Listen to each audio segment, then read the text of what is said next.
La France et l'Orient de Louis XV à Emmanuel Macron. C'est le titre du livre passionnant de Jean-François Figeac qui retrace 3 siècles d'histoire diplomatique entre la France et le monde arabe. Bonsoir. Bonsoir. Soyez le bienvenu sur TV5 Monde. Vous êtes historien. La première question, elle est simple. Pourquoi avoir choisi Louis XV comme point de départ ? Alors, en effet, Louis XV, ça a été un parti pris, parce qu'en effet, on imagine que la politique française en Orient commence au moment de François Ier, au moment de l'alliance avec l'Empire ottoman, mais le milieu du XVIIIe siècle constitue un moment absolument charnière dans les rapports entre la France et l'Orient. Parce qu'il y a des transformations fondamentales dans l'Empire ottoman liées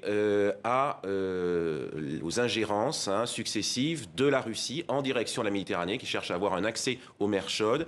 Et c'est à ce moment-là que les diplomates français, notamment un diplomate très important du règne de Louis XV, qui est Vergennes, qui ensuite devient ministre des Affaires étrangères sous Louis XVI, va théoriser l'idée qu'il faut sauver l'Empire ottoman, sauvegarder l'Empire ottoman pour permettre à celui-ci de conserver un équilibre européen et pour éviter que la Russie s'empare du détroit du Bosphore et des Dardanelles. C'est à ce moment-là que, réellement, que l'alliance ottomane, qui était alors conjoncturelle depuis François Ier, avec des hauts et des bas, devient pérenne. Ouais, donc à ce moment-là, on va définir le mot Orient. À ce moment-là, l'Orient, c'est pas le monde arabe, c'est plutôt l'Empire perse. Alors, l'Orient, n'est pas un mot utilisé à l'époque, c'est plutôt le terme de Levant qui ressort pour désigner un espace qui part de Constantinople, qui passe par l'Anatolie, notamment Smyrne, Izmir aujourd'hui, qui est l'un des grands ports de l'Empire ottoman, et qui descend le long du Liban, qui passe par la Terre Sainte, la Palestine, et qui va jusqu'en Égypte. L'Orient, ce que j'ai appelé dans mon livre l'Orient français, c'est cette colonne vertébrale qui va de Constantinople jusqu'au Caire. La Perse est plutôt excentrée par rapport à l'Orient français, elle est plus alors, à partir de la fin du XVIIIe siècle, sous l'influence britannique, progressivement également sous l'influence russe, dans le cadre de ce qu'on va appeler le grand jeu, mais qui concerne donc la question perse, tandis que la question de l'Empire ottoman va être résumée à travers un terme, une expression diplomatique qui va apparaître au XIXe siècle, qui est la question d'Orient. Voilà le point de départ en tous les cas, et vous dites que la France passe pour être l'amie du monde arabe depuis des siècles. Elle entretiendrait avec l'Orient une relation singulière, particulière, même privilégiée, en comparaison avec celle de ses plus proches voisins d'Europe. Comment expliquer cela ?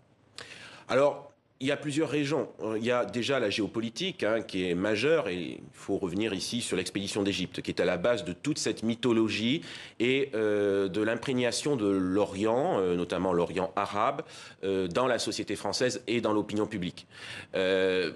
L'expédition d'Égypte est un désastre militaire pour Bonaparte. Les Français rentrent piteusement en 1801, mais sur le plan scientifique, c'est un succès. Ça va permettre de faire naître l'égyptologie et ça va permettre de développer dans la société française, mais aussi plus largement dans les sociétés européennes, l'orientalisme dans la peinture, dans la littérature, dans les arts au cours du XIXe siècle. Ouais. C'était un petit clin d'œil aussi. Champollion est né à Figeac. Vous êtes de cette origine, vous en portez même le nom. C'est l'un des chapitres qui est très présent, évidemment, dans votre livre, mais ce n'est pas le seul. Il est aussi beaucoup question de ce qu'on appelle la politique arabe gaullienne. Par la suite, on a entendu parler de politique gaulo-mitterrandienne. Pour celles et ceux qui nous regardent et qui ne connaissent pas du tout l'actualité géopolitique des décennies écoulées, c'est quoi la politique gaullienne ? Alors, la politique arabe, elle est réellement formulée, théorisée après De Gaulle.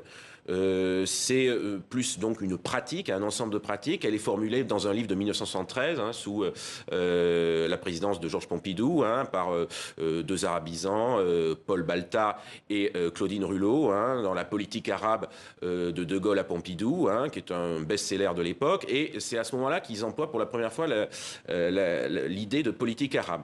Ils la théorisent et dans leur ouvrage, ils la définissent ainsi. Pour eux, c'est d'abord un ensemble d'intérêts, notamment d'intérêts économiques, mais c'est aussi une ouverture culturelle en direction du monde arabe, une ouverture culturelle qui doit se traduire par une forme de réciprocité entre la culture arabophone et la culture... Avec quel rapport ? Dominant-dominé, d'égal à égal ? Alors plutôt dans leur idée, dans leur ouvrage, d'égal à égal. Alors, dans la pratique, ça va plus se résumer par une politique d'intérêt. Mais cette politique arabe, si on doit la placer sur une durée plus longue, elle existe en fait dès le 19e siècle, par déjà une ouverture en France d'un certain nombre d'intellectuels français en direction du monde arabe, un intérêt croissant, mais aussi par une politique scolaire en direction du monde arabe, qui est d'abord assurée par les missions religieuses, qui est ensuite assurée par l'Alliance française, et qui continue au XXe siècle, mais qui a tendance, justement, et c'est ça tout le paradoxe, à décliner dans la seconde moitié du XXe siècle. Et la guerre d'Algérie dans tout ça, comment ça se positionne? Est-ce qu'elle influe sur la politique arabe de la France? Parce que là, ça a dû être une période compliquée. Alors, en effet, durant la 4e République, les relations sont extrêmement tendues entre la France et le monde arabe, notamment en raison de la guerre d'Algérie. Nasser, qui est alors l'homme fort du monde arabe, soutient le FLN, envoie des armes au FLN. Ces relations ne sont normalisées qu'après les accords d'Évian, en 1962, et progressivement, on va observer la cristallisation, en effet, d'une politique arabe gaullienne, avec une normalisation entre la France, l'Égypte, la Jordanie, et en parallèle, il va y avoir, alors que la France était extrêmement sioniste sous la 4e République, un déclin des relations entre la France et Israël qui va culminer en 1967, lors de la guerre des 6 jours et de la fameuse prise de position de Gaulle dans le cadre de cette guerre, avec sa fameuse formule dans son discours du 27 novembre sur le peuple sûr de lui-même et dominateur. C'est une vidéo qu'on a beaucoup vue circuler sur les réseaux sociaux. Comment analysez-vous justement la position de la France aujourd'hui, et en particulier d'un homme, le président français Emmanuel Macron, dans le conflit israélo-palestinien et dans la guerre entre Israël et le Hamas? Une partie de la presse française dit aujourd'hui que l'Élysée est divisé, que la diplomatie française est divisée. Qu'en est-il? Oui, très clairement. Je pense que le Quai d'Orsay est majoritairement dans cette mythologie d'une politique arabe qui, alors, malheureusement pour la France, est en partie aujourd'hui hors de propos, parce que la France n'a plus les leviers d'influence qu'elle avait auparavant.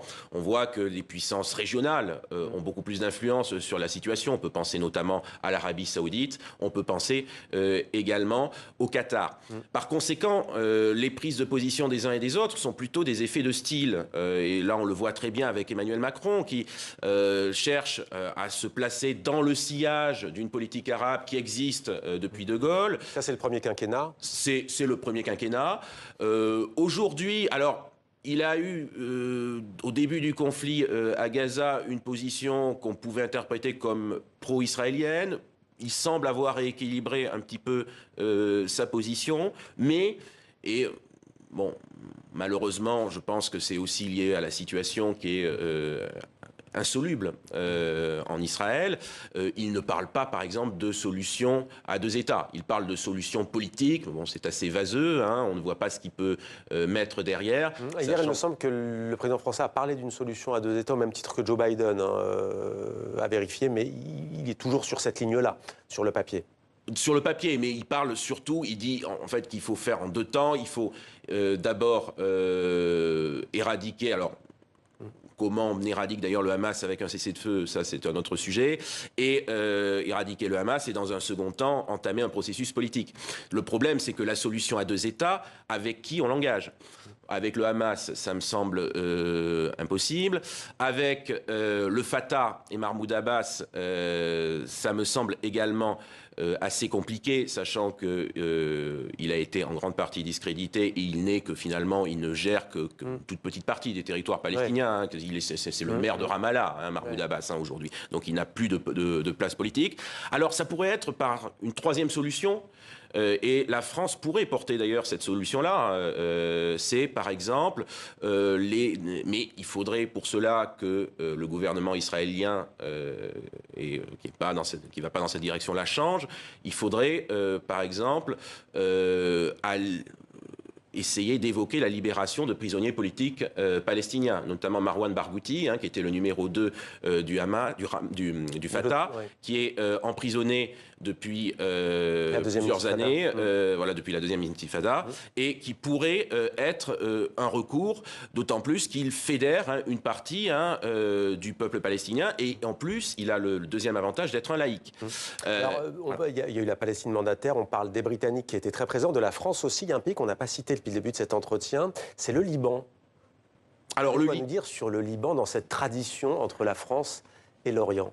Alors, le Liban, bon, c'est sûr que c'est le cœur, c'est l'épicentre de l'influence française en Orient, et ça remonte au XIXe siècle.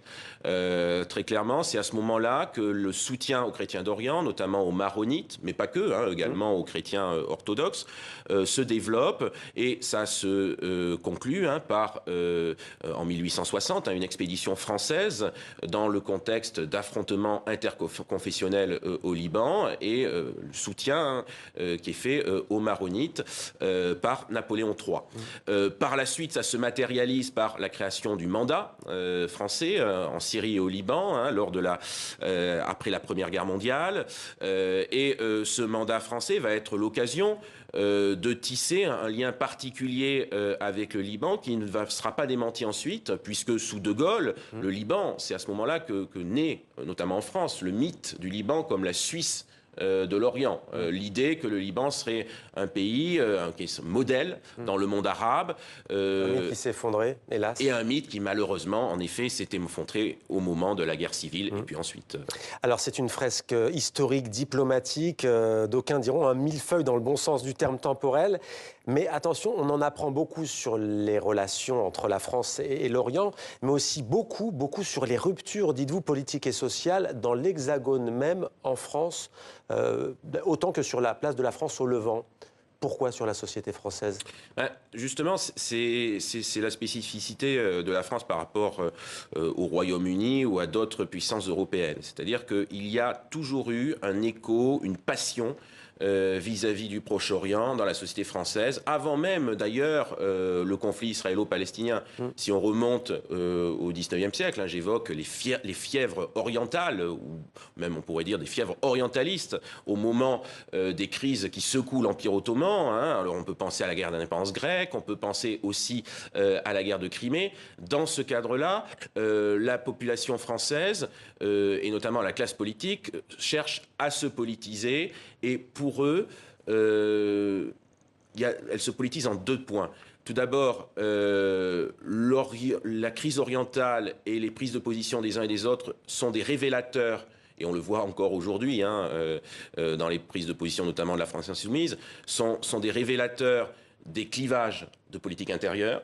Et le deuxième point, c'est que la question d'Orient est un moyen pour les hommes politiques français d'asseoir leur autorité, et d'asseoir leur autorité en tant que stratège, en tant que diplomate dans cette région du monde. Au XIXe siècle, par rapport, dans le cadre de la rivalité entre l'Angleterre et la Russie, aujourd'hui, ceci est beaucoup plus complexe, mais cette idée, cette réalité existe encore.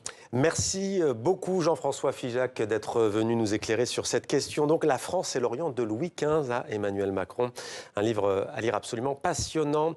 C'est aux éditions Passé Composé. Merci à vous. Merci.